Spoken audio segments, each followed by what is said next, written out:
Hello everyone, welcome to electrical and skills. आज के session में हम लोग हमारे प्रीवियस ईयर क्वेश्चन पेपर को डिस्कस करने वाले एसएससी जेईई इलेक्ट्रिकल का, जो कि पूछा गया था 10 दिसंबर 2020 को। काफ़ी इंपॉर्टेंट सेशन रहने वाला है आपके आने वाले upcoming examination SSC JEE paper 1 के लिए। देखिए, सभी प्रश्न जो आपको एग्जामिनेशन में पूछे गए थे, जो आपके 100 क्वेश्चन आपको एग्जामिनेशन में पूछे गए थे टेक्निकल, उसके हम लोग फर्स्ट 50 क्वेश्चन जो रहेंगे आज के फर्स्ट सेशन में हम लोग कवर करेंगे। और जो हमारा नेक्स्ट सेशन रहेगा उसमें हम लोग रिमेनिंग जो 50 क्वेश्चन रहेंगे, क्वेश्चन नंबर 51 से लेके 100 तक, वो हमारे as it is with concept हम लोग डिस्कस करेंगे। काफ़ी इंपॉर्टेंट और यूजफुल रहने वाले आपके आने वाले एसएससी जेईई के पेपर 1 के लिए, क्योंकि अभी रिसेंटली 10 दिसंबर को ये क्वेश्चन पेपर आपका हुआ था। जो ऑफिशियल इसकी की थी, ठीक है, आंसर की थी, उसी में से हम लोग क्वेश्चन जो डिस्कस करने वाले एज इट इज 50 क्वेश्चन आज के सेशन में काफ़ी यूजफुल रहने वाला है आपके अपकमिंग एग्जामिनेशन के लिए। और ये सेशन मैं आपके रिक्वेस्ट से ही बना रहा हूँ, क्योंकि हमने अभी भी रिसेंटली कुछ 2 पेपर्स ऑलरेडी अपलोड करा दिए प्रीवियस ईयर, जो कि आपको आने वाले स्लाइड्स में बताने वाला हूँ। उसी तरीके से हम लोग आज के सेशन में भी 10 दिसंबर का जो पेपर हुआ था उसके हम लोग क्वेश्चंस को डिस्कस करने वाले। ये सेशन आपको सभी एस्पिरेंट्स को देखना होगा, यूपीपीसीएल जेईई, महा मेट्रो और बाकी जो अदर एग्जामिनेशन को अपियर हो रहे हैं उनके लिए काफ़ी ज़्यादा यूजफुल रहने वाला है, क्योंकि क्वेश्चंस काफ़ी इंटरेस्टिंग है और आपको अच्छी तरीके से इसको देखना पड़ेगा। तो चलिए हम लोग इस सेशन को शुरू करते हैं। बट बिफोर दैट आपको मैं बता दूं, हमने एक मॉडल क्वेश्चन पेपर को डिज़ाइन किया यूपीपीसीएल जेईई और एसएससी जेईई के लिए। जो जनरल इंटेलिजेंस एंड रीजनिंग के 50 क्वेश्चन पूछे जाते हैं आपको एसएससी जेईई में, काफ़ी इंपॉर्टेंट है। उसी पेपर पैटर्न को ध्यान में रखते हमने ये आपके लिए मॉडल क्वेश्चन पेपर सेट किया है। ये हमारे कोचिफाई चैनल, जो हमारा नॉन टेक्निकल चैनल है, उस पर ऑलरेडी अपलोडेड है। काफ़ी अच्छा उसके ऊपर रिस्पॉन्स मिल रहा है। अगर आपने नहीं देखा होगा तो यहाँ पे आई बटन पर आपको लिंक प्रोवाइड करा देता, तो जाके देखिएगा, काफ़ी इंपॉर्टेंट है। यूपीपीसीएल जेईई के लिए भी ये काफ़ी इंपॉर्टेंट है, क्योंकि वहाँ पर भी आपको 20 क्वेश्चन पूछे जाते हैं और एसएससी जेईई में स्ट्रेट अवे आपको 50 क्वेश्चन पूछे जाते हैं। उसी को ध्यान में रखते हुए एक जनरल इंटेलिजेंस और रीजनिंग का ये सेशन हमने आपके लिए प्रिपेयर किया, इसको जाके देखना होगा। और काफ़ी सारे स्टूडेंट्स हमें रिक्वेस्ट कर रहे थे कि जो प्रीवियस ईयर पेपर के लिंक हमें चाहिए करके, तो आपको मैं बता दूं, देखिए यहाँ पे 26 सितंबर 2019 के 2 पार्ट्स हमने कवर करा है। देखिए, हर सेशन में हमने 50 क्वेश्चन कवर करा है, ठीक है, क्योंकि आपको अच्छी तरीके से मैं समझा पाता हूँ उसमें से, ठीक है। इस तरीके से 100 क्वेश्चन यहाँ पे 2018 का पेपर जो है कंप्लीटली हमने डिस्कस किया 23 जनवरी। ये काफ़ी इंपॉर्टेंट और पॉपुलर सा सेशन है। 26 सितंबर 2019 का जो मॉर्निंग शिफ्ट में और आफ्टरनून शिफ्ट में पेपर हुआ था, वो भी हमने डिस्कस किया कंप्लीट 100 क्वेश्चन के साथ में। और ये अभी कुछ ही दिनों पहले मैंने अपलोड किया था। देखिए, 29 अक्टूबर 2020 को जो पेपर हुआ था, ये पेपर हमने ऑलरेडी चैनल पे अपलोड किया था। इसके भी पार्ट 1 और पार्ट 2 आप यहाँ पे देख पा रहे होंगे। इसमें 50 क्वेश्चन और 50 क्वेश्चन ऐसे मिलाते हुए 100 क्वेश्चन यहाँ पे आपके बन जाएंगे। देखिए, ये चारों भी सेशन आपको जाके देखना होगा। 4 दैट मीन्स ये 4 पेपर, ये फर्स्ट पेपर हो गया कंप्लीट मिलाते, सेकंड, ये थर्ड और ये फोर्थ, और आज हम लोग 5th पेपर को भी हम लोग आज के सेशन से शुरू कर रहे हैं, तो उसको भी जाके देखना होगा, काफ़ी इंपॉर्टेंट है। आपको पता ही होगा एसएससी जेईई का एग्जामिनेशन पैटर्न, जिसमें ऑब्जेक्टिव टाइप के क्वेश्चंस रहते हैं। 100 क्वेश्चंस इलेक्ट्रिकल के, 50 जनरल अवेयरनेस के और 50 जो जनरल इंटेलिजेंस और रीजनिंग के। इसके जो सेशन है आपको हमारे कोचिफाई चैनल पे मिलते रहेंगे, काफ़ी इंपॉर्टेंट है, वहाँ पे भी आपको जाके देखना होगा, ठीक है। ऐसे 200 क्वेश्चन 200 मार्क के लिए 2 आवर्स का कंप्लीट आपका टाइम रहता है, ठीक है। तो अभी हम लोग हमारे सेशन को शुरू करते हैं with our very first question, ठीक है। तो पहला क्वेश्चन है हमारे पास, एक पावर स्टेशन है जिसकी मैक्सिमम डिमांड है 15,000 किलोवाट। मैक्सिमम डिमांड है 15,000 किलोवाट। एनुअल लोड फैक्टर है हमारा 50%, ठीक है। एनुअल लोड फैक्टर है 0.5, जिसको हमने कन्वर्ट कर लिया, ठीक है। और जो है हमारे पास प्लांट कैपेसिटी फैक्टर है 40% का। That means plant capacity factor जो है हमारे पास 40% का, इसको हम लोग डेसिमल में कन्वर्ट कर लेते हैं, 0.4 इसका वैल्यू हो जाएगा। अभी आपको पता ही होगा प्लांट कैपेसिटी फैक्टर का फॉर्मूला क्या होता है। प्लांट कैपेसिटी फैक्टर को हमने ऑलरेडी बता दिया, जिसका होता है एवरेज डिमांड। ये आपको फॉर्मूले से इसको हम लोग सॉल्व कर सकते हैं, average demand upon plant capacity. आपके पास जो गिवन वैल्यूज है, आपको क्या निकालना है, प्लांट की कैपेसिटी कितनी है टोटल। यहाँ पे मैं हाईलाइट करके रख देता हूँ, प्लांट की कैपेसिटी कितना है, ये आपको एग्जाम यहाँ पे क्वेश्चन में पूछा गया, ठीक है। तो उसके पहले आपको मैंने ये जो वैल्यूज गिवन है ये तो ऑलरेडी हमने लिख लिया। तो अभी हमें एवरेज डिमांड फाइंड आउट करनी पड़ेगी। तो एवरेज डिमांड हम लोग कैसे निकाल पाएंगे, आपको पता है लोड फैक्टर का formula, load factor is the ratio of average load upon maximum demand. इससे हम लोग मैक्सिमम एवरेज लोड जो है ये पता कर पाएंगे। तो एवरेज लोड हमारा क्या हो जाएगा, मैक्सिमम डिमांड से हम लोग लोड फैक्टर को मल्टीप्लाई कर देंगे, ठीक है। लोड फैक्टर कितना है हमारे पास 0.5 मल्टीप्लाइड बाय हम लोग किससे करेंगे, मैक्सिमम डिमांड। तो मैक्सिमम डिमांड हमारे 15,000 किलोवाट, 15,000 किलोवाट, तो ये आ गया हमारे पास 75,000 किलोवाट, यूनिट ध्यान में रखिएगा, 75,000 किलोवाट में इसका यूनिट है, ठीक है। और हमारे पास प्लांट कैपेसिटी फैक्टर भी गिवन है, तो प्लांट कैपेसिटी को मैंने ऑलरेडी बता दिया कि जो होती है हमारी average demand upon plant capacity factor, ठीक है। प्लांट कैपेसिटी क्या होता है हमारा, and average demand upon plant capacity factor, ठीक है। तो इससे हम लोग प्लांट कैपेसिटी निकाल पाएंगे, ठीक है। प्लांट कैपेसिटी क्या हो जाएगा, इस 75,000 जो एवरेज डिमांड आई है हमारी, यहाँ पे आप देख पा रहे होंगे, इसको हम लोग डिवाइड कर देंगे सिंपली प्लांट कैपेसिटी फैक्टर से, 0.4 से हम लोग इसको डिवाइड कर देंगे, तो इसका वैल्यू आ जाता है 18750 किलोवाट, जिसको हम लोग कन्वर्ट करेंगे, ठीक है। यहाँ पे हमारे पास ऐसा कोई ऑप्शन नहीं है, तो हम लोग इसको कन्वर्ट करेंगे 18.75 मेगावाट में, ठीक है, जो कि इसका ऑप्शन बी करेक्ट आंसर आ जाएगा। आई होप आपको क्वेश्चन समझ में होगा। इसमें कुछ नहीं है, आपको कुछ दो फॉर्मूलाज है, लोड फैक्टर का, प्लांट कैपेसिटी का, ये फॉर्मूलाज आपको ध्यान में रखने होंगे, ठीक है। अगर आप चाहते हो तो मैं इसका जो एक इंस्टाग्राम पोस्ट में ऑलरेडी अपलोड करा देता हूँ, ठीक है, चैनल पे, सो दैट आप इस टाइप के जो फॉर्मूलाज रहते हैं जनरेशन से रिलेटेड, आप अच्छी तरीके से एक ही पेज पे ध्यान में रख सकते हो, ठीक है। तो चलिए हम लोग बढ़ते हैं हमारे नेक्स्ट क्वेश्चन की ओर, जो कि है क्वेश्चन नंबर 2। नेक्स्ट क्वेश्चन क्या कह रहा है, which of the following type of instrument is use to measure a voltage only, इसमें से कौन सा इंस्ट्रूमेंट हम लोग सिर्फ वोल्टेज मेजरमेंट के लिए भी यूज़ करते हैं, तो वो है हमारा इलेक्ट्रोस्टैटिक टाइप। मैंने काफ़ी बार बताया था, इलेक्ट्रोस्टैटिक टाइप ही हमारा ये, इसको हम लोग वोल्टेज मेजरमेंट के लिए यूज़ करते हैं। ऑप्शन सी इसका करेक्ट आंसर आ जाएगा, ठीक है। नेक्स्ट क्वेश्चन है हमारा question number 3, calculate the annual bill of a consumer whose maximum demand is 100 kilowatt.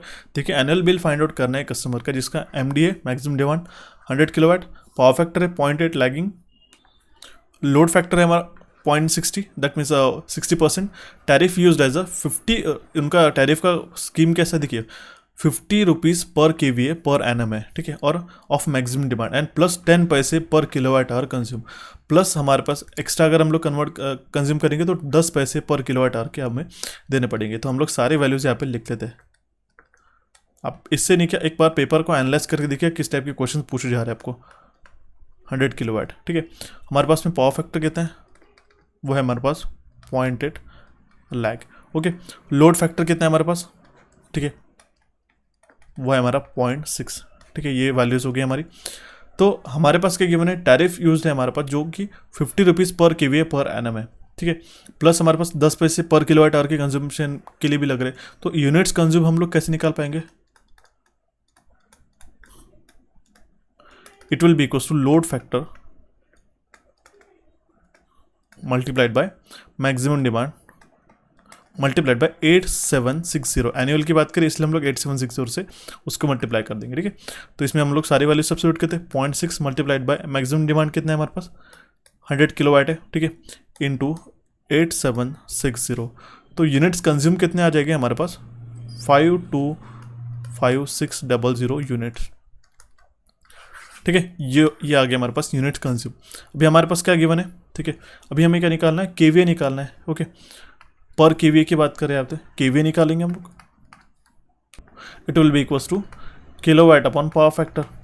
तो किलोवाट कितना है हमारे पास 100, पावर फैक्टर कितना है 0.8, तो आ गया हमारा 125 KVA, ठीक है। ये KVA का वैल्यू आ गया, क्योंकि इसके अकॉर्डिंग हमारे पास जो वैल्यूज़ गिवन है 50 रुपीज़ पर KVA के अकॉर्डिंग हमें फाइंड आउट करने होंगे। तो हम लोग इसका टैरिफ कैसे निकालेंगे, देखिए यहाँ पे मैं मार्कर कर देता हूँ, ठीक है, okay. I have to erase this कि ऑलरेडी गिवन डेटा है सारा।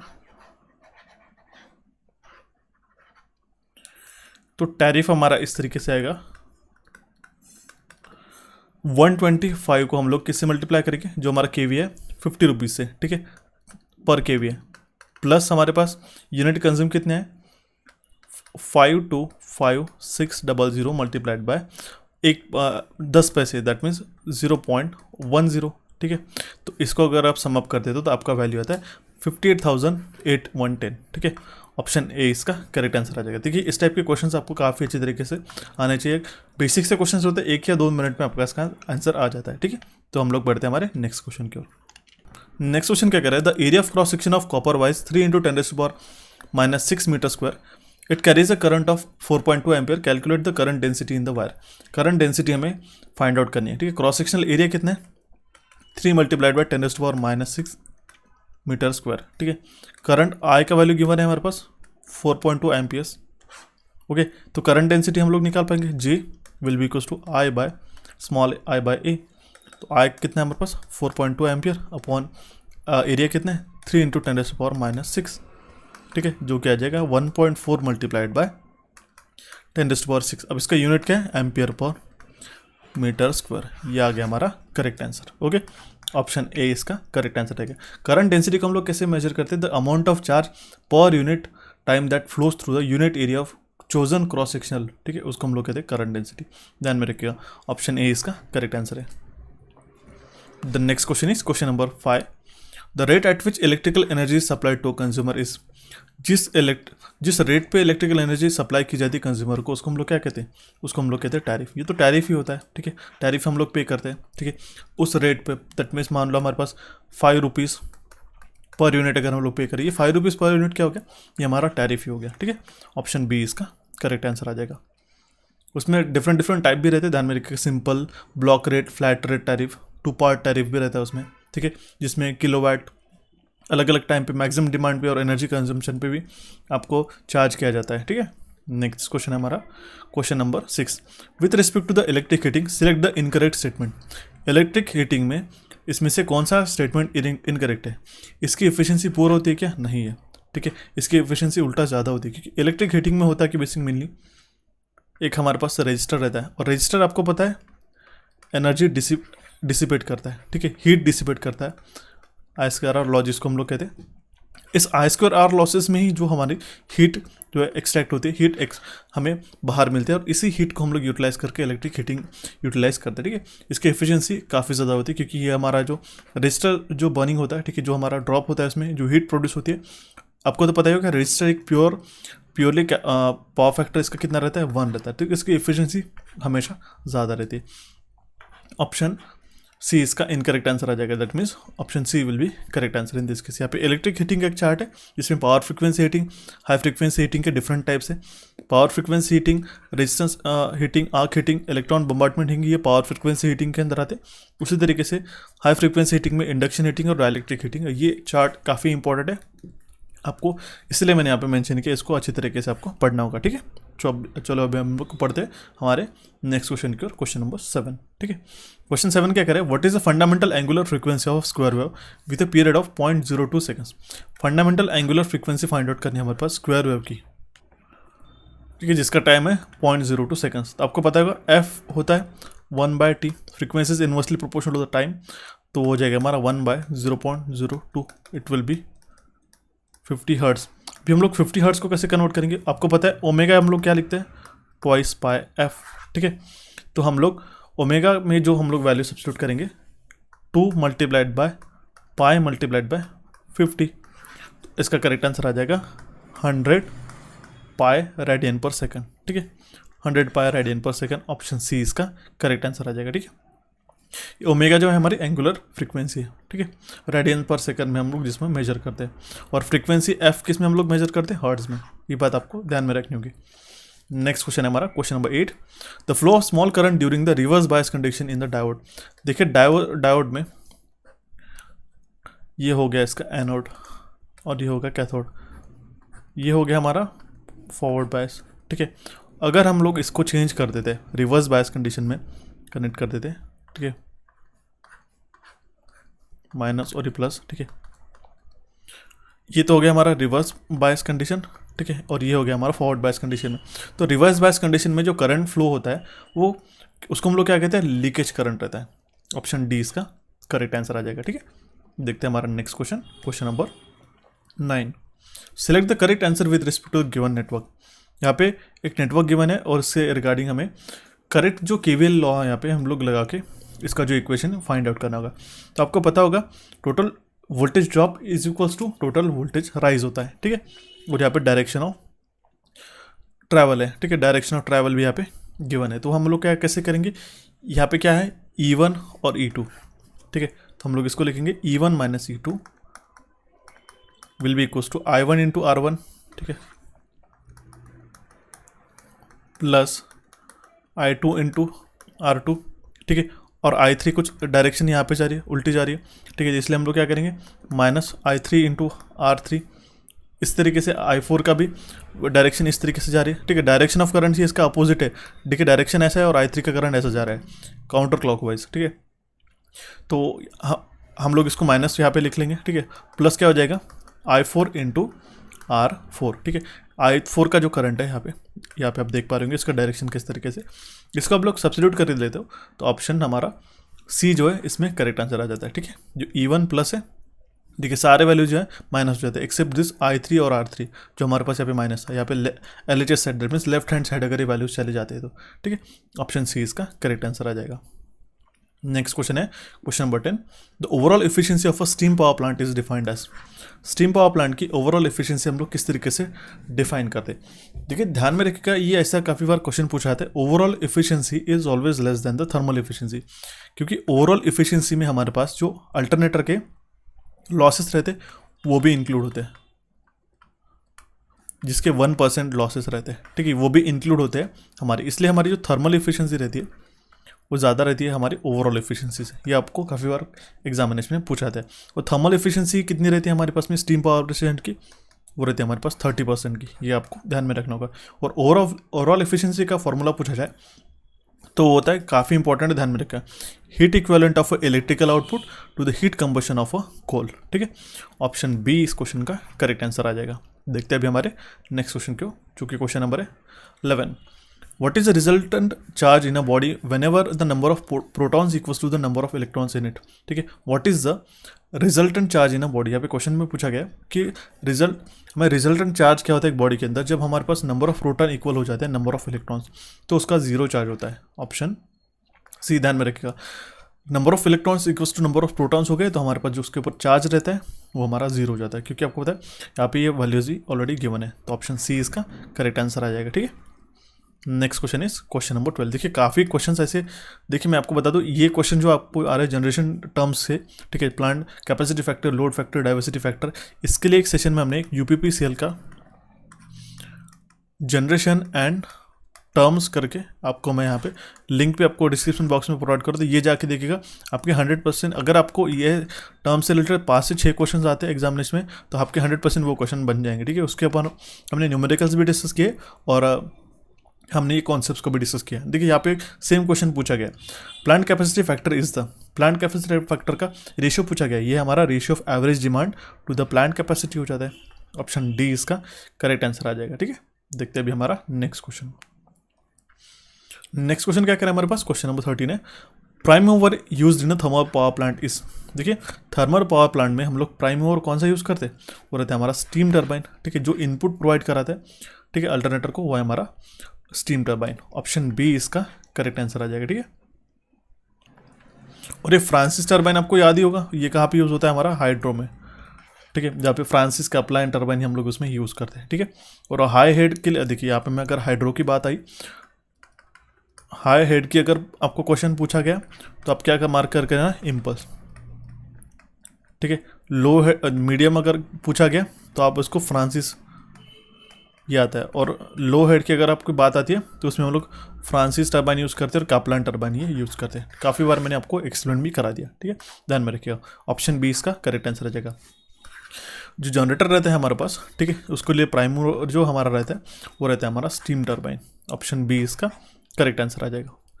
नेक्स्ट क्वेश्चन है हमारा question number 14, determine the generated EMF in the given generator if the armature resistance is 0.1 ohms.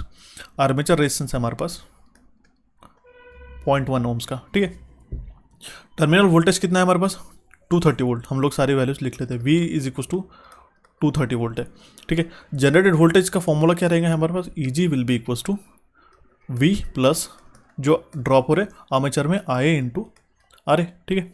तो आर्मेचर करंट वो क्या हो गया हमारा, IA का वैल्यू क्या हो जाएगा यहाँ पे, देखिए IA कहाँ जा रहा है, एक तो ISH जा रहा है और यहाँ पे करंट जा रहा है, ठीक है। IA will be equal to load current plus इसमें क्या आ जाएगा हमारा ISH, जो फील्ड वाइंडिंग के लिए इसमें से यहाँ पे करंट फ्लो हो रहा है, ठीक है। तो आर्मेचर रेजिस्टेंस हमारे पास है 0.1, ये ऑलरेडी हमने यहाँ पे लिख लिया।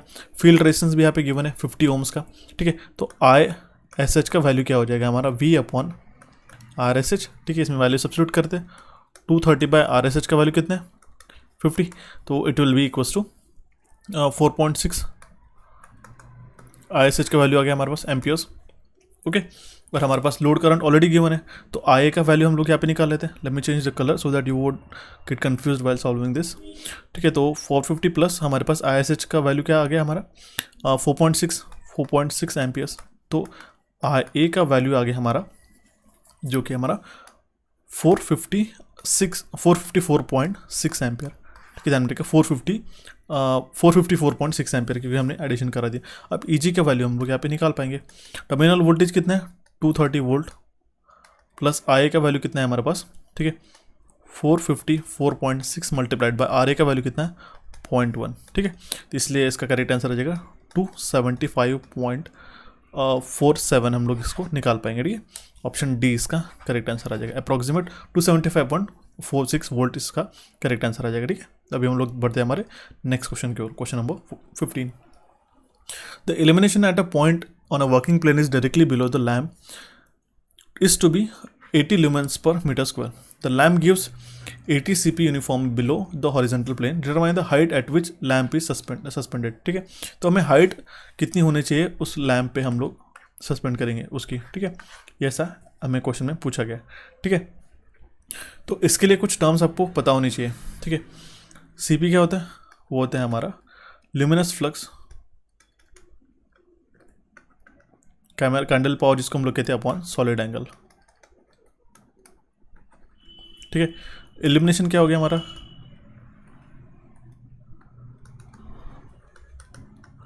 वो हो गया हमारा ल्यूमिनस फ्लक्स अपॉन एरिया. निकाल पाएंगे CP will be equals to 5/ω. ठीक है, आपको पता है I will be 5/A. Okay, और ओमेगा क्या हो जाएगा A/r². ठीक है, तो इस केस में आपको कैंडल पावर हम लोग निकाल पाएंगे. ठीक है, कैंडल पावर ऑलरेडी गिवन है हमारे पास. CP will be equals to I multiplied by क्या हो जाएगा r². ठीक है, क्योंकि आपको पता है CP का मैंने ऑलरेडी बता दिया, it will be equals to 5 multiplied by यहाँ पे ओमेगा में क्या आ जाएगा r². ठीक है, ओमेगा के वैल्यू आपको पता है, यहाँ पे हमने निकाल दिया, तो ये r² जो है न्यूमरेटर में आ जाएगा अपॉन A. ठीक है, तो 5 का भी वैल्यू मैंने ऑलरेडी आपको बता दिया, 5 will be I into A. तो ये यहाँ पे कैंसिल आके हमारा कैंडल पावर का ये फॉर्मूला आ जाएगा, ये ध्यान में रखिएगा. CP will be equals to I into r². ठीक है, तो यहाँ पे वैल्यू सब्स्टिट्यूट करें तो ये आ जाएगा हमारा 180 इक्वल्स टू 80 क्या है हमारे पास ल्यूमेन पर मीटर स्क्वायर इल्यूमिनेशन है. ठीक है, मल्टीप्लाइड बाय r². तो इसका R का वैल्यू आता है 3/2.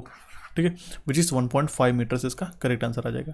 ठीक है, ऑप्शन बी इसका करेक्ट आंसर है. ध्यान में रखिएगा, illumination, luminous flux, candle power, solid angle के इसके जो यूनिट से काफ़ी बार एग्जामिनेशन में पूछा था. इल्यूमिनेशन का यूनिट क्या है ल्यूमेन पर मीटर स्क्वायर. ल्यूमिनस फ्लक्स का क्या है ल्यूमेन. ठीक है, कैंडल पावर ये आपको ध्यान में रखना होगा. सॉलिड एंगल इसके यूनिट्स आपको काफ़ी इंपॉर्टेंट है, आपको ध्यान में रखने होंगे. लाइट का जो सेशन था, ठीक है, स्पेशली SSC JEE के लिए मैंने बनाया था, वो सेशन आपको जाके देखना होगा, काफ़ी इंपॉर्टेंट है. 1 से 2 क्वेश्चन 100% वहाँ से आपके बनते हैं. ठीक है, नेक्स्ट क्वेश्चन हमारा क्वेश्चन नंबर 16.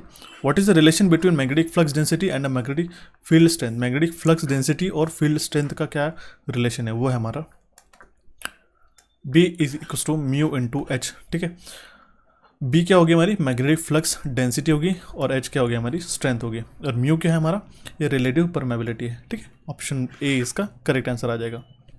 ठीक है, अभी हम लोग बढ़ते हैं हमारे नेक्स्ट क्वेश्चन की ओर, जो कि क्वेश्चन नंबर 17.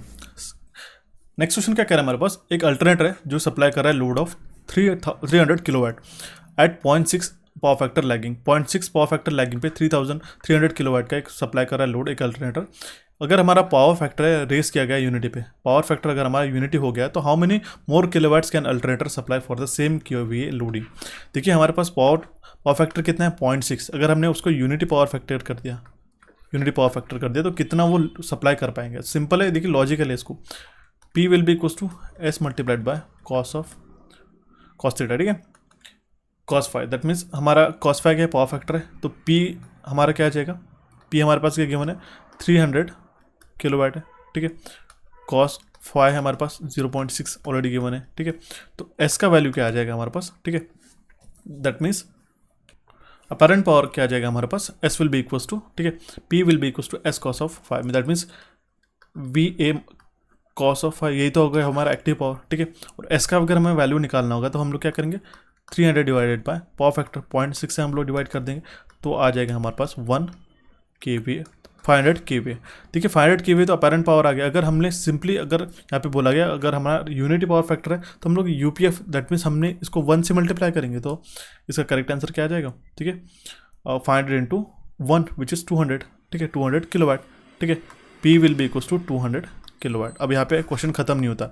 देखिए पहले हमारे पास कितना था, ठीक है, सेम केवीए लोडिंग के लिए हमारे कितना सप्लाई कर पा रहे हैं, ठीक है, अगर एक्टिव पावर हमारे पास देखिए यहाँ पे इंटू 1 हम लोग मल्टीप्लाई करते हैं तो 500 किलोवाट इसका आंसर आता है, ठीक है। पहले हम लोग कितना सप्लाई कर पा रहे थे 300 और यहाँ पे अभी हम लोग 500 किलोवाट सप्लाई कर पा रहे हैं। अगर हमारे पास पावर फैक्टर 1 हो जाता है तो डिफरेंस कितना आ रहा है 200 किलोवाट का, ठीक है, ऑप्शन सी इसका करेक्ट आंसर आ जाएगा, ठीक है। दैट मीन्स हमने क्या किया, इस 300 किलोवाट से हमने पहले केवीए लोडिंग निकाल लिया जो कि हमारा आया 500 केवीए। अब इसके अगर हमने इसका जो कॉस फाई है, ठीक है, वो अगर हमने यूनिटी कर दिया तो इसका 500 किलोवाट ही इसका करेक्ट आंसर आ जाएगा। दैट मीन्स ये जो पावर फैक्टर है, जो पावर है एक्टिव पावर वो सप्लाई कर पाएंगे 500 किलोवाट का, बट लेकिन 300 से 500 में ट्रांजिशन होने के लिए इसमें 200 किलोवाट एक्स्ट्रा वो सप्लाई कर पा रहा है, ठीक है, अगर हमारा पावर फैक्टर 1 होता है तो, ठीक है, ऑप्शन सी इसका करेक्ट आंसर आ जाएगा। The next question is question number 18। Two magnetic poles are located 5 cm apart in the air. If each pole has a strength of 5 milliweber, find the force of repulsion between them. तो force of repulsion उनका पता करना है। तो force of repulsion हम लोग किस तरह से पता करते हैं, F will be equals to mu m1 multiplied by m2 upon 4 pi d square, ठीक है। तो B का वैल्यू हमारे पास क्या गिवन है, B है हमारे पास, ठीक है, वो है हमारा 5 मिली वेबर, ठीक है, यहाँ पे गिवन है, ठीक है। और B आपको पता है, मैंने आपकी थोड़ी देर पहले था म्यू इंटू एच होता है, ठीक है, H क्या होता है, होगा हमारा B बाय म्यू, ठीक है, और दैट मीन्स हमारा क्या हो जाएगा m1 equals to m2 will be equals to h जो कि हो जाएगा हमारा B बाय म्यू, ओके। तो इस केस में हमारे पास f का वैल्यू क्या आ जाएगा, f will be equals to b square upon 4 pi mu d square, ठीक है। तो म्यू आपको पता है उसका वैल्यू कितना होता है, वो होता है हमारा 4 पाई इंटू 10⁻⁷, ठीक है। तो हम लोग यहाँ पे f निकाल पाएंगे यहाँ से, ठीक है, जो कि हो जाएगा it will be equals to 5 into 10⁻⁻³ का whole square upon 4 pi multiplied by 4 pi, ठीक है, म्यू 4 पाई तो ये हो गया हमारा, म्यू का वैल्यू भी हम लोग मल्टीप्लाई करेंगे 4 पाई इंटू 10⁻⁻⁷ मल्टीप्लाइड बाय हमारे पास d कितना है, डिस्टेंस है 5 सेंटीमीटर स्क्वायर, ठीक है। तो 5 का स्क्वायर कितना हो जाएगा 25 मल्टीप्लाइड 10⁻⁻⁴ सेंटीमीटर मीटर में कन्वर्ट कर लिया, तो इसका करेक्ट आंसर आ जाता है ऑप्शन बी, ठीक है। इसका वैल्यू मैं यहाँ पे लिख देता हूँ, आप इसको सॉल्व करके देखिए 6250 अपॉन पाई स्क्वायर न्यूटन, ठीक है, न्यूटन में हम लोग इसको मेजर करेंगे, ठीक है, ऑप्शन बी इसका करेक्ट आंसर आ जाएगा। The next question is question number 19. Magnetic field strength at the point distance r meters from the pole is. Magnetic field strength होती है एक point distance r meters से from a pole will be equals to, it will be inversely proportional to the square of r to the power 3, ठीक है, option D इसका correct answer आ जाएगा, ठीक है। नेक्स्ट क्वेश्चन है हमारा question number 20। If no load voltage of a 3-phase 440 volt 50 Hz alternator is 495 volt, then its voltage regulation is what? अगर हमारे पास नो लोड वोल्टेज है एक 3 फेज 440 50 Hz अल्टरनेटर का 495, तो हमारे पास वोल्टेज रेगुलेशन हमें फाइंड आउट करना है। तो क्या हो जाएगा 495 माइनस 440 अपॉन 440 मल्टीप्लाइड बाय 100% में निकालने के लिए 12.5 इसका करेक्ट आंसर आता है, ठीक है। क्योंकि हम लोग परसेंटेज वोल्टेज रेगुलेशन जो हम लोग इस तरीके से निकालते हैं, EG 0 मतलब that means no load voltage जो कि इंटरनल जनरेटेड वोल्टेज रहता है minus VT upon VD terminal voltage, ठीक है, तो मल्टीप्लाइड बाय 100 हम लोग करते हैं परसेंटेज में लाने के लिए, तो ऑप्शन ए इसका करेक्ट आंसर आ जाएगा, ठीक है, ऑप्शन ए इसका करेक्ट आंसर था। देखते हैं हमारा next question, question number 21। If the ratio of average load to the maximum demand in the power plant is defined as, ठीक है, the ratio of average load to the maximum demand, average load to the maximum demand को हम लोग क्या कहते हैं, load factor कहते हैं। काफ़ी बार हमने इसके पहले भी डिस्कस कर लिया, ठीक है।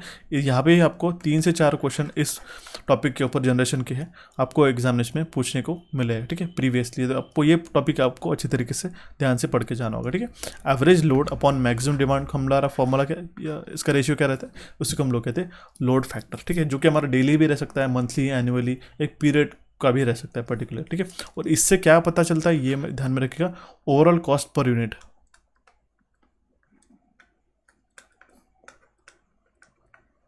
इससे हम लोग क्या डिटरमाइन करते हैं, overall cost per unit determine करते हैं लोड फैक्टर, काफ़ी इंपॉर्टेंट है। Average load upon maximum demand, average load upon maximum demand, ये रेशियो हो गया हमारा लोड फैक्टर का, ठीक है। नेक्स्ट क्वेश्चन है, और यहाँ पे एक बात ये भी मैं आपको बता देता हूँ, जितना हमारा लोअर रहेगा हमारा मैक्सिमम डिमांड, दैट मीन्स हमारी कैपेसिटी जो है प्लांट की वो रिड्यूस रहेगी, जो कि हमारा रिड्यूस करेगा कॉस्ट ऑफ प्लांट, ध्यान में रखिएगा। नेक्स्ट क्वेश्चन है हमारा question number 22, absolute permeability of free space is what. Simple है, absolute permeability of free space होती है 4 × 10⁻⁷, ठीक है। ऑप्शन ए इसका करेक्ट आंसर आ जाएगा। The next question is question number 23. Calculate the flux density at a distance of 5 cm from a long straight circular conductor carrying a current of 250 amperes and placed in air. तो यहाँ पे flux density calculate करनी है, ठीक है, long straight circular conductor की जो carry कर रहा है 250 एम्पियर्स का, ठीक है।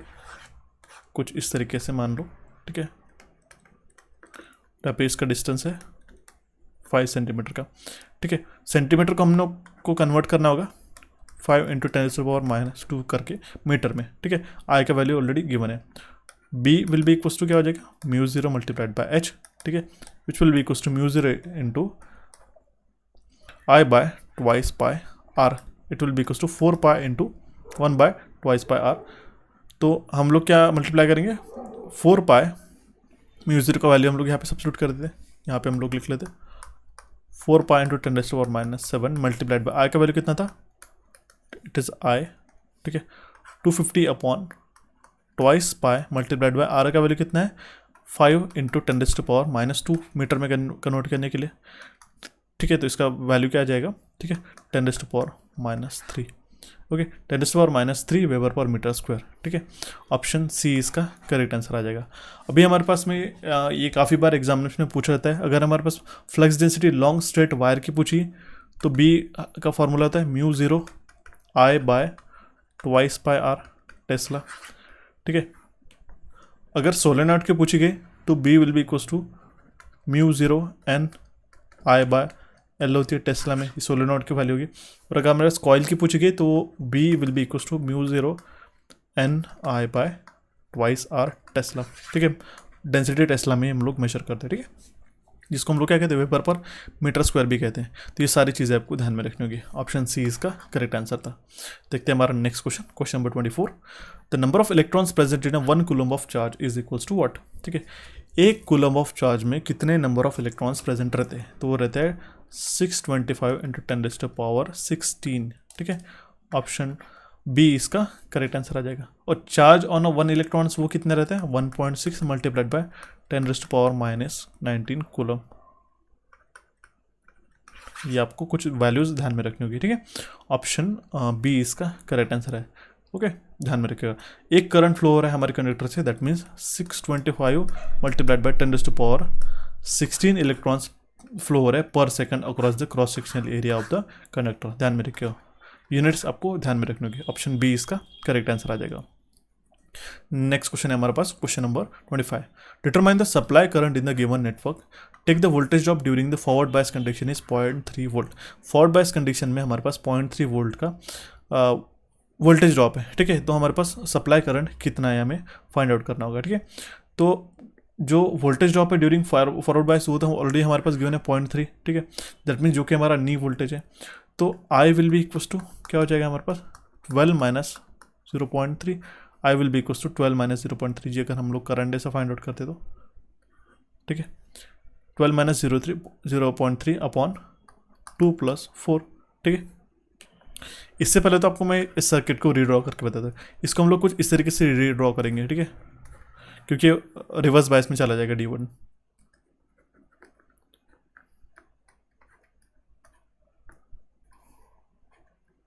ये हमारे पास जो फॉरवर्ड ड्रॉप है तो इसको हम लोग क्या करेंगे 0.3 वोल्ट यहाँ पे लिखना पड़ेगा, ठीक है, क्योंकि हम लोग इसको वोल्टेज ड्रॉप कंसिडर करेंगे। ये तो फॉरवर्ड बायस कंडीशन है तो डेट में शॉर्ट सर्किटेड है, लेकिन यहाँ पे इसका वोल्टेज ड्रॉप हो रहा है तो इसके लिए हम लोग इसका बैटरी करके रिप्रेजेंट कर लिया आपने। 2 ohms हो गया, यहाँ पे 12 वोल्ट्स हो गया, ठीक है, यहाँ पे 0.3 वोल्ट आ जाएगा, ठीक है, प्लस माइनस। और ये आर कितना है हमारा 4 ohms का है, ठीक है, इसीलिए ये क्वेश्चन आता है आई। अगर हम लोग इसमें आई का वैल्यू निकाल दें, मैं चेंज द कलर,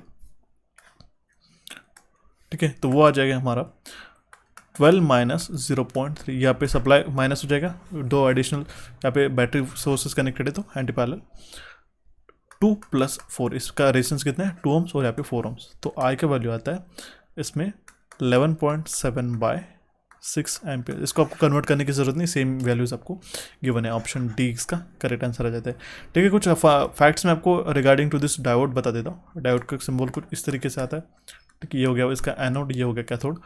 इसके अगर हम लोग ग्राफ आपकी डिस्कस करते तो कुछ ऐसा ग्राफ जाता है इसका, ये हो गया हमारा फॉरवर्ड बायस कंडीशन में, यहाँ पे क्या हो गया मिली एम्पियर्स में इसका करंट रहता है और यहाँ पे फॉरवर्ड वोल्टेज रहता है एक्स एक्सिस पे, और यहाँ पे ऐसा इसका ग्राफ रहता है। ये क्या हो गया हमारा रिवर्स ब्रेकडाउन वोल्टेज, यहाँ से ब्रेकडाउन होता है, ठीक है, और ये पॉइंट है हमारा नी वोल्टेज, ठीक है, जो कि रहता है हमारे पास 0.3 किसका वोल्ट किसका रहता है जर्मेनियम का, ठीक है, और 0.7 वोल्ट किसका रहता है सिलिकॉन का। ये आपको वोल्टेज भी ध्यान में रखने की।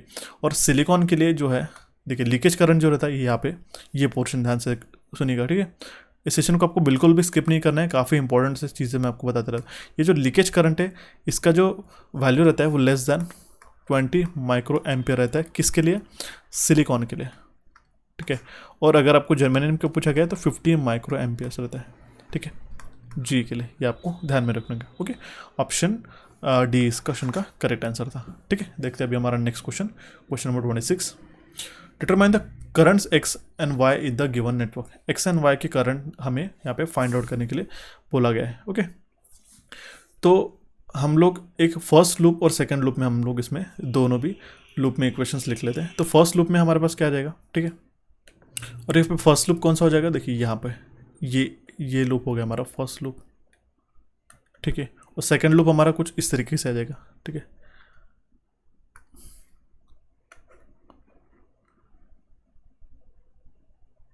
ठीक है, ये हो गया हमारा सेकंड लूप, ठीक है, ये इसको ध्यान में रखिएगा, इसको मैं एलिमिनेट कर देता हूँ अभी के लिए। तो फर्स्ट लूप जो है यहाँ पे इसमें हमारे पास वैल्यूज़ क्या आएंगी V8, ठीक है, जो यहाँ पे 8 वोल्ट का सप्लाई है, V8 plus VRE plus VRD, ठीक है, ओके। यहाँ पे ध्यान में रखिएगा रिवर्स, और यहाँ पे हम लोग ये करंट्स की वैल्यू भी नोटेशन भी आपको मैं पे बता देता हूँ।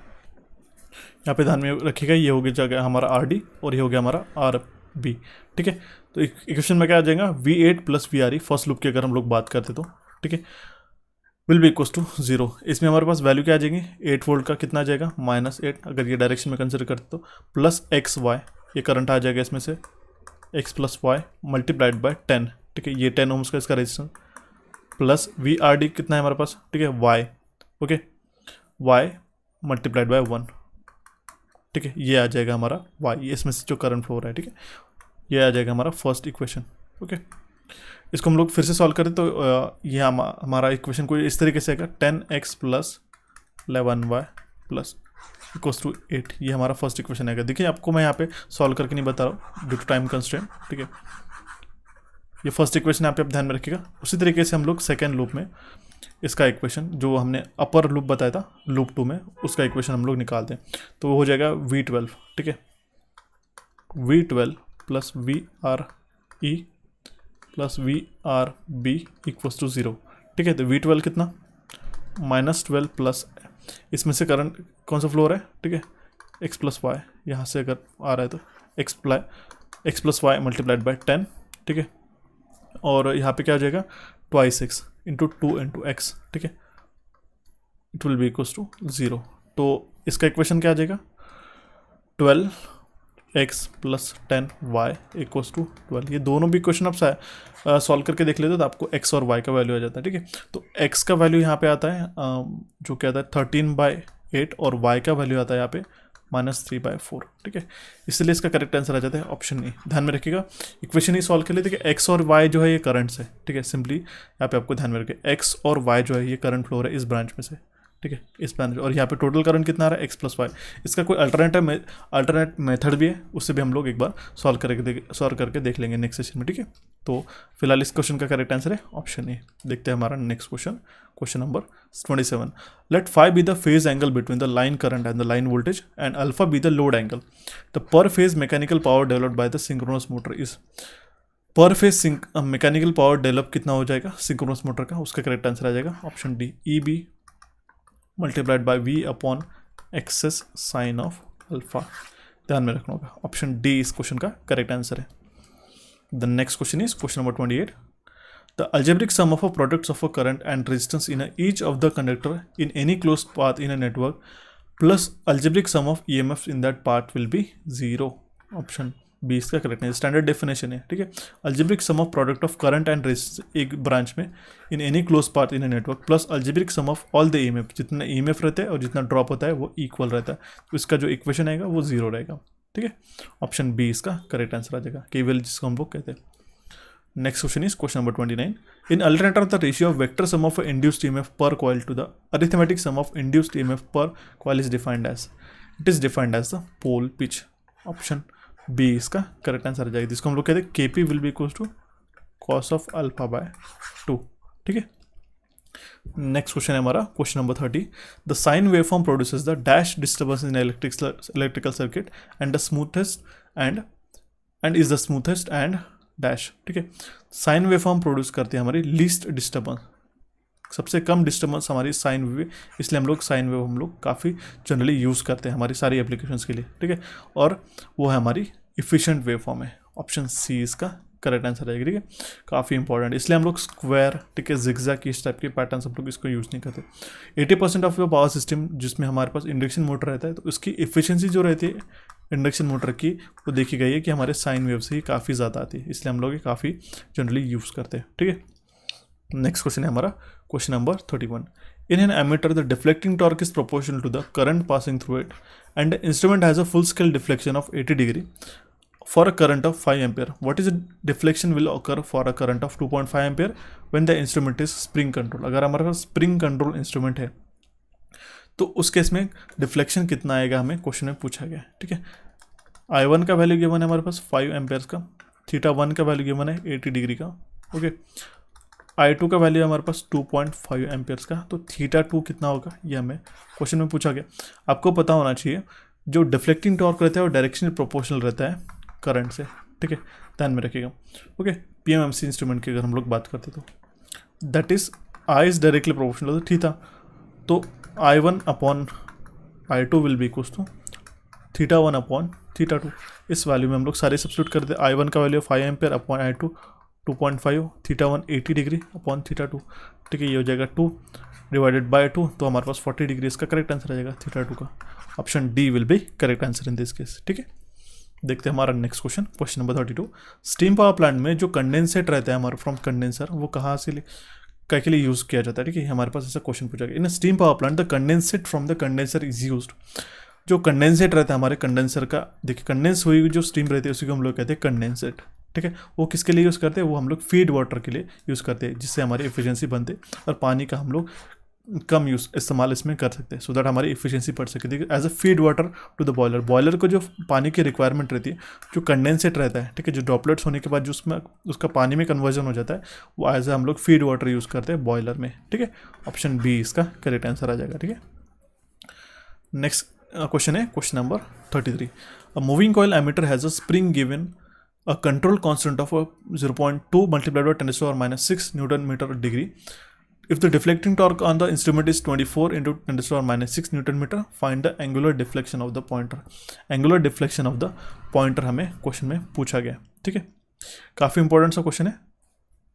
देखिए इसमें क्या है हमारे पास, K का वैल्यू है स्प्रिंग कॉन्स्टेंट जो कि हमारे पास है 0.2 multiplied bye 10⁻⁶ Newton meter degree, ठीक है। डिफ्लेक्टिंग टॉर्क TD है हमारे पास 24 मल्टीप्लाइड बाय 10⁻⁶ न्यूटन मीटर्स का, ठीक है। तो देखिए हमारे पास एक इक्वेशन क्या आ जाएगा, final steady state deflection condition में जो हमारे पास रहता है डिफ्लेक्टिंग टॉर्क रहता है इसको controlling torque equals to controlling torque, ठीक है। और टी डी क्या हो जाएगा हमारे पास के थीटा, ठीक है, क्योंकि ये ऑलरेडी गिवन है ये सारी चीज़ें, ठीक है। तो टी डी हमारे पास क्या हो जाएगा के थीटा, तो हम लोग वैल्यू सब्स्टिट्यूट कर देते हैं यहाँ पे, it will be equals to 24 into 10⁻⁻6 will be equals to 0.2 multiplied by 10⁻⁻6 multiplied by theta. अब यहाँ पे थीटा ही का ही वैल्यू हमें पता चल सकता है, जो क्या आएगा हमारा 120 डिग्री। ध्यान में रखिए 10⁻⁻6 और -6 से कैंसिल हो जाते हैं, 24 का हम लोग 2 से डिवाइड करते हैं तो आ जाता है 12, और यहाँ पे 0 कैंसिल आउट होकर हमारे पास आ जाएगा 120 डिग्री। इसका correct answer option A will be correct answer in this case. The next question is question number 34। The electron of the outermost orbit of atom is known as, जो electron रहते हैं outermost orbit में उसको हम लोग क्या कहते हैं, वैलेंस इलेक्ट्रॉन्स कहते हैं, ठीक है, वैलेंस इलेक्ट्रॉन्स कहते हैं आउटरमोस्ट ऑर्बिट में, ठीक है। ऑप्शन, और यही हमारे पास रिप्रेजेंट करते हैं, हमारे पास ये इंसुलेटर है, कंडक्टर है, या फिर वो सेमीकंडक्टर के, ठीक है, ध्यान में रखिएगा। ऑप्शन डी इसका करेक्ट आंसर आ जाएगा। The next question is question number 35। In an AC transmission system the load current is, AC transmission system में लोड करंट किसके इन्वर्सली या फिर डायरेक्टली प्रोपोर्शनल रहता है, तो वो इन्वर्सली प्रोपोर्शनल रहता है पावर फैक्टर से। ऑप्शन बी इसका करेक्ट आंसर आ जाएगा। पी हम लोग क्या लिखते हैं, I R M S into V R M S multiplied by cos of theta, ठीक है। तो कॉस फाइव जो हमारा पावर फैक्टर हमारा लोड का रहता है, और ये जो आई आर एम एस रहता है वो इन्वर्सली प्रोपोर्शनल रहता है हमारे पास cos 5 से, ठीक है। ऑप्शन बी इसका करेक्ट आंसर आ जाएगा। The next question is question number 36। With respect to the DC transmission system select the incorrect statement. DC transmission से सिस्टम से रिलेटेड इनकरेक्ट स्टेटमेंट यहाँ पे हमें क्वेश्चन में पूछा गया, इसका करेक्ट आंसर आ जाएगा ऑप्शन सी। मतलब electric power can be generated at high DC voltage without any commutation problem, ये स्टेटमेंट करेक्ट है। ये हम लोग इलेक्ट्रिक पावर जो जनरेट नहीं कर सकते हाई वोल्टेज डीसी पे विदाउट कम्यूटेशन पे, ठीक है। उसी लिए तो हमारा एक प्रॉब्लम होता है, कम्यूटेशन ही काफ़ी इंपॉर्टेंट रोल प्ले करता है हमारे डीसी पावर प्रोडक्शन के लिए। ऑप्शन सी इसका इनकरेक्ट स्टेटमेंट हो जाएगा। बाकी डी पी ए और हमारा करेक्ट है, क्योंकि यहाँ पे लिखा है डीसी वोल्टेज हम लोग स्टेप अप नहीं कर सकते, देखिए करेक्ट है। It requires only 2 conductor as compare to the AC for AC 3 phase transmission के लिए, ठीक है। तो आपको पता है डीसी हमारे पास 2 ही लगते हैं, प्लस और माइनस के लिए, ये भी स्टेटमेंट करेक्ट हो जाएगा। डी हमारे पास क्या है, इंडक्टेंस नहीं रहता एसी में, फेज डिस्प्लेसमेंट नहीं रहता और सर्ज प्रॉब्लम नहीं रहते डीसी ट्रांसमिशन में, तो ये भी स्टेटमेंट हमारा करेक्ट है, ठीक है। ऑप्शन सी इसका करेक्ट आंसर आ जाएगा। ओके, देखते हैं हमारा next question, question number 37। So the next question is question number, इसमें क्या बता रहा है नेक्स्ट 37 नंबर के क्वेश्चन में, इसमें से कौन सा 3 फेज एसी सिस्टम हम लोग यूज़ करते हैं इलेक्ट्रिक ट्रैक्शन में। तो इलेक्ट्रिक ट्रैक्शन में हम लोग कौन सा 3 फेज एसी सिस्टम यूज़ करते हैं, तो हो जाएगा हमारा 3 से लेके 3.5 kV एट 16 2/3 हर्ट्ज का हम लोग इसमें यूज़ करते हैं। ऑप्शन डी इसका करेक्ट आंसर आ जाएगा। The next question is question number 38। एक अल्टरनेटिंग करंट है हमारे पास, उसका इक्वेशन है I will be equals to 141.4 sin 314t amperes, ठीक है। तो आपको पता होना चाहिए, हमें फाइंड आउट द फ्रीक्वेंसी और टाइम पीरियड यहाँ पे पूछा गया, फ्रीक्वेंसी और टाइम पीरियड यहाँ पे क्वेश्चन में पूछा गया। तो ओमेगा टी क्या होता है हमारे पास 2π/ft, ठीक है, जिस जो भी हमारे पास गिवन है 340 यहाँ पे वैल्यू गिवन है, ठीक है। एफ से हम लोग इससे पता कर पाएंगे 314/2 ये काफ़ी स्टैंडर्ड ही इक्वेशन है, 314 दिखा तो आप ध्यान में रखिएगा 50 हर्ट्ज ही आता है यहाँ पे, ठीक है। कुछ कुछ चीज़ें आपको प्रैक्टिस से आपको ध्यान में आ जाती है, ठीक है।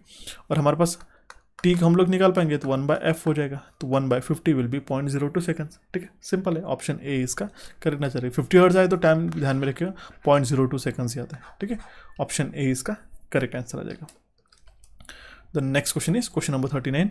What happens if an ordinary DC series motor is connected to a AC supply. एक हमारी ऑर्डिनरी डीसी सीरीज मोटर हम लोग एसी सप्लाई को कनेक्ट करते हैं तो क्या होता है, it will rotate and exert unidirectional torque. Option B इसका करेक्ट आंसर आ जाएगा। It will rotate and exert a unidirectional torque हमारी डीसी सीरीज मोटर हम लोग अगर हम एसी सप्लाई को कनेक्ट करते हैं, उसी को हम लोग कहते हैं यूनिवर्सल मोटर, उसी को तो हम लोग कहते हैं यूनिवर्सल मोटर, वो जो एसी पे भी वर्क करती है और डीसी पे भी वर्क करती है। ऑप्शन बी इसका करेक्ट आंसर आ जाएगा। The next question is question number 40। What is the mechanical efficiency in a DC generator. DC generator की मैकेनिकल एफिशिएंसी क्या होती है, easy into IG upon mechanical power supplied. Option D इसका correct answer आ जाएगा। Easy क्या हो जाएगा हमारे पास, ये हो जाएगा हमारा जनरेटेड EMF, ठीक है, और IG क्या हो जाएगा, current driven by the generated EMF, ठीक है, is divided by mechanical power supply. Option D इसका करेक्ट आंसर आ जाएगा। Next question is question number 41। ये काफ़ी बार क्वेश्चन पूछा गया। देखिए मैं आपको बता दूं, जो स्टूडेंट्स अभी भी एसएससी जेईई के लिए प्रिपेयर कर रहे होंगे, एसएससी जेईई के लिए एसएससी स्पेशल सेशन हमने ऑलरेडी डिज़ाइन करा के रख दिए चैनल पे, काफ़ी इंपॉर्टेंट है, वो जाके देखिएगा। उसमें हमने सारे क्वेश्चन जो है रिपीटेटिव क्वेश्चन पूछे जाते हैं पर्टिकुलर कॉन्सेप्ट पे, वो हमने वहाँ पे डिस्कस किया। आपको काफ़ी ज़्यादा उससे फ़ायदा होगा। ठीक है, देखिए क्वेश्चन क्या कह रहा है हमारे पास, metre element of a permanent magnet moving coil instrument has a resistance of 5 ohms और रिक्वायर कर रहा है 250 milli ampere full scale deflection के लिए। ठीक है, फुल स्केल डिफ्लेक्शन के लिए 250 मिली एम्पेयर यहाँ पे लग रहा है। तो हमें कैलकुलेट करना है resistance to be connected to enable the instrument to read up to 1 ampere. उसी को 1 एम्पेयर रीड करने के लिए कितना रेजिस्टेंस हमें लगाना पड़ेगा। तो हम लोग यहाँ पे पैरेलल में कनेक्ट करेंगे। ठीक है, क्योंकि हमारे पास करंट की हम लोग वैल्यू मेजर कर रहे हैं, उसी को हम लोग क्या कहते हैं, शंट ही कहते हैं। ठीक है, इसका वैल्यू क्या आ जाएगा, आर एम का वैल्यू गिवन है हमारे पास 5 ohms का। मैंने आपको लास्ट सेशन में आपको बताया था। एम हमारे पास क्या हो जाएगा 1/250 into 10⁻³ will be 4।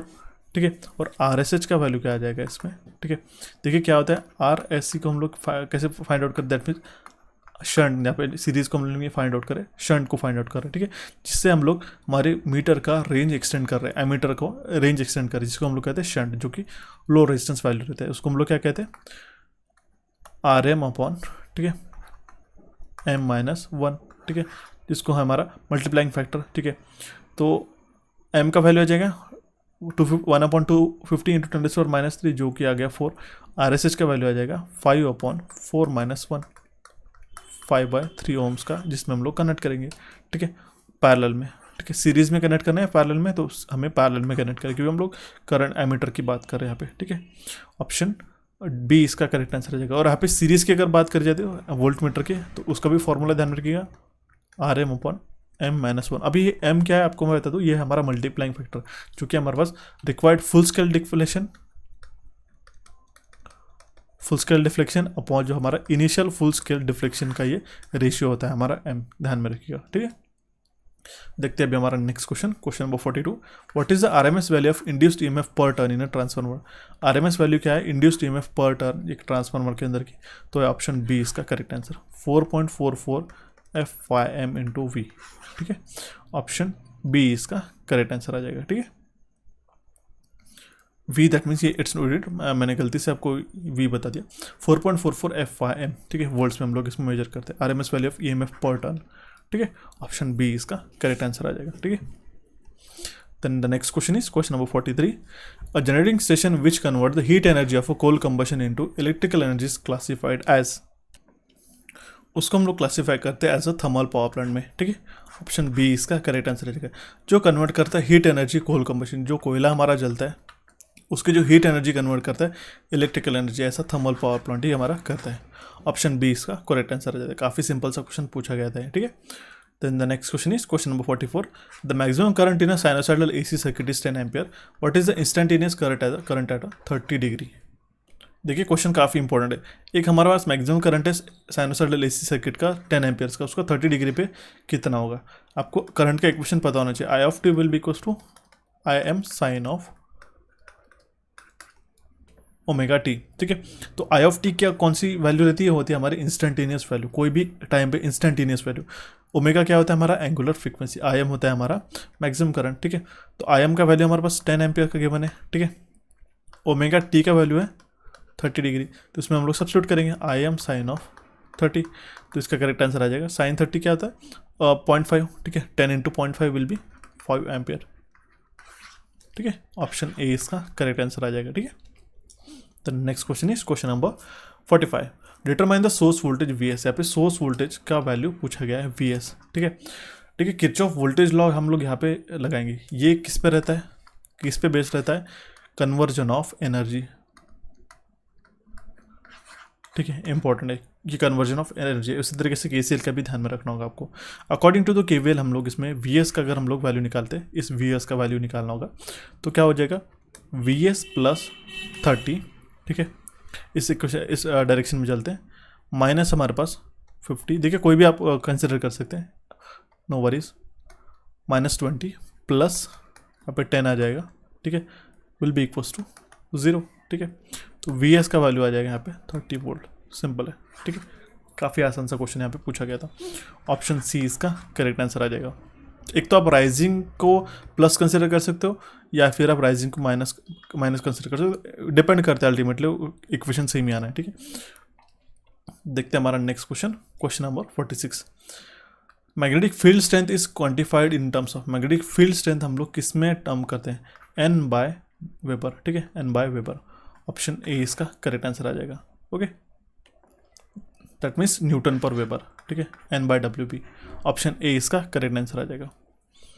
Next question is question number 47। The volume of conductor material required in the 3 wire DC system is dash times of the required for a 2 wire DC system. 3 wire DC system में volume of conductor requirement कितना बढ़ जाती है 2 wire DC system से, तो वो बढ़ जाती है 1.25 टाइम्स। ऑप्शन ए इसका करेक्ट आंसर है। देखिए यहाँ पे कुछ वेरियस सिस्टम्स और उसके जो वॉल्यूम ऑफ कंडक्टर रिक्वायर्ड है ये मैंने यहाँ पे मेंशन किया। DC 2 वायर सिस्टम के लिए 1, DC 3 वायर सिस्टम के लिए 1.25, AC सिंगल फेस 2 वायर के लिए, 3 वायर के लिए, 4 वायर के लिए जो वैल्यूज़ है ये आपको ध्यान में रखना होगा, काफ़ी इंपॉर्टेंट है एग्जामिनेशन पॉइंट ऑफ व्यू। इसमें से एक क्वेश्चन पूछा जा सकता है आपको, ठीक है। देखते हैं अभी हमारा next question, question number 48। Steam power station has a thermal efficiency of 30% and electrical efficiency of 90%। तो ओवरऑल एफिशिएंसी हमें पूछी गई है। तो ओवरऑल एफिशिएंसी फाइंड आउट करने के लिए हम लोग क्या करेंगे, thermal efficiency multiplied by electrical efficiency को हम लोग मल्टीप्लाई करेंगे, ठीक है। तो 0.3 मल्टीप्लाइड बाय 0.9 तो कितना आ जाएगा 27.27 परसेंटेज में कन्वर्ट किया तो 27%, ठीक है। 100 से मल्टीप्लाई करना पड़ेगा। ऑप्शन ए इसका करेक्ट आंसर। देखिए ध्यान में रखिएगा ओवरऑल एफिशिएंसी कैसे रहती है, ठीक है। वो रहती है हमारी बॉयलर एफिशिएंसी मल्टीप्लाइड बाय हमारी टरबाइन की मल्टीप्लाइड बाय जनरेटर, ठीक है। सारे हम लोगों को मल्टीप्लाई करना होगा, ठीक है। बॉयलर एफिशिएंसी क्या हम लोग कहते हैं, उसी को हम लोग कहते हैं थर्मल एफिशिएंसी, ठीक है। और turbine efficiency into generator efficiency होगी हमारी इलेक्ट्रिकल एफिशिएंसी, ये होगी थर्मल और ये होगी हमारी इलेक्ट्रिकल। तो इसलिए इसका करेक्ट आंसर आ जाएगा ऑप्शन ए, दोनों भी मल्टीप्लाई कर देना, सिंपल सा आंसर है। Then the next question is question number 49। In an electrical system when there is a fixed rate of per unit energy consumed, उस टैरिफ को हम लोग क्या कहते हैं, उसको हम लोग कहते हैं यूनिफॉर्म रेट टैरिफ कहते हैं। ऑप्शन सी इसका करेक्ट आंसर है। अगर हमारे इलेक्ट्रिकल सिस्टम में जब हमारे पास फिक्स रेट पर यूनिट ऑफ एनर्जी कंज्यूम्शन रहता है तो उसको हम लोग कहते हैं uniform rate tariff. Option C इसका करेक्ट आंसर आ जाएगा, ठीक है।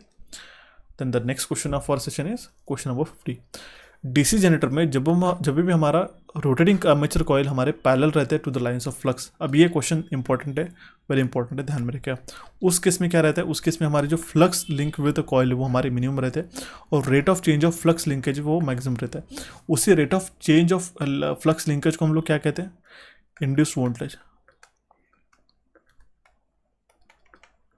ठीक है। जब हमारे डीसी जनरेटर में जब हमारे रोटेटिंग आर्मेचर कॉइल ये पैरेलल रहते to the lines of flux, parallel रहते to the lines of flux, ठीक है, आर्मेचर कॉइल। अब यहाँ पे कैसा रहता है, देखिए यहाँ पे मैं आपको अच्छी तरीके से समझा देता हूँ, ठीक है। ये पोल्स हो गए हमारे, ध्यान से समझिएगा इसको, आपको एक बार कंसेप्ट।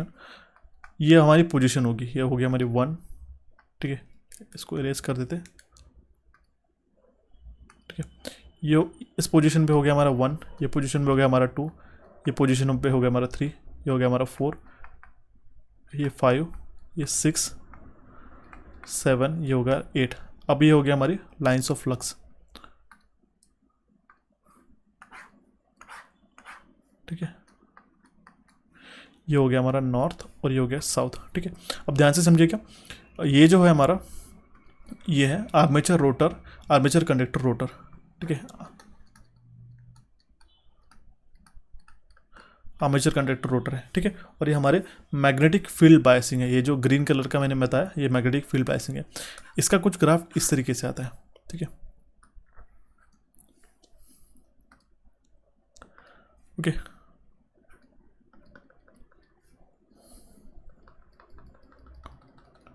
ठीक है, अब ये जो मैंने पर्पल कलर के मैं आपको बताए थे, पर्पल कलर में ये हमारे फ्लक्स है, ठीक है। और ये जो यहाँ पे ब्राउन कलर में मैंने आपको बताया ये हमारा rate of change of flux linkage, ये हमारा rate of change of flux linkage. ध्यान में रखिए जो पर्पल कलर का लाइन है ये हमारा फ्लक्स है और rate of change of flux जिसको हम लोग क्या कहते हैं, इंड्यूस्ड वोल्टेज, ठीक है। अब यहाँ पे क्या रहता है, ये एक चार्ट आपको प्रिपेयर करके जाना है, इंपॉर्टेंट है, इसको अच्छी तरीके से पढ़ के जाना होगा। देखिए क्या होता है, let's take this green colour. अगर हमारे रोटर की पोजीशन 1 पे रहती है, 5 पे रहती है, ठीक है, तो जो फ्लक्स रहते हैं हमारे, अगर हमारी जो पोजीशन है, जो रोटर की पोजीशन है 1 या 5 पे रहती है, तो फ्लक्स रहते हैं हमारे मैक्सिमम, ठीक है। और इस केस में हमारा rate of change of flux, that means जो इंड्यूस्ड वोल्टेज रहता है, rate of change of flux जो रहता है हमारा, ये मिनिमम रहता है, ध्यान में रखें। अगर हमारा पोजीशन 1 या फिर 5 है तो दैट मीन्स इस पोजीशन पे है, ठीक है, यहाँ पे flux of line of flux ऐसे कुछ जा नहीं रहा, तो हमारा जो फ्लक्स रहता है हमारे मैक्सिमम रहते हैं, बट लेकिन rate of change of flux that means induced voltage हमारा कम रहता है। और अगर हमारा ये जो पोजीशन है, रोटर पोजीशन, एक तो 3 पे रहता है या फिर 7 पे रहता है, 3 पे रहता है या फिर 7 पे रहता है, तो जो फ्लक्स रहते हैं वो हमारे मिनिमम रहते हैं, क्योंकि इस डायरेक्शन में ही हमारा कंडक्टर्स इसमें लाई कर रहे हैं, ठीक है, तो यह मिनिमम रहता है और हमारे यहाँ पे rate of change of flux maximum रहता है। तो इसीलिए स्टेटमेंट में क्या पूछा गया था, अब यहाँ से मैं आपको डिफाइन कर देता हूँ, ठीक है। इसकी पोजीशन क्या रहती है, देखिए यहाँ पे हम लोग कलर चेंज कर देते हैं यहाँ पे, let's take this black colour, okay. ये हो गया हमारी पोजीशन 1, ये हो गया मेरी 2, ये होगी 3, ये 4, ये 5, 6, 7, 8, ठीक है, और यहाँ पे फिर से 1 की पोजीशन आ गई। यहाँ पे आप देख पा रहे होंगे, ठीक है, कि क्वेश्चन में क्या पूछा गया था, whenever the rotating conductor coil is parallel to the line of a flux, ठीक है, तो उस केस में फ्लक्स लिंक जो है वो मिनिमम है। देखिए ये पैरेलल पे 3 और 7 में, देखिए इस तरीके से, ठीक है, तो ये फ्लक्सेस मिनिमम है और rate of change of flux है, जिसको हम लोग कहते हैं इंड्यूस्ड वोल्टेज, वो हमारा मैक्सिमम है।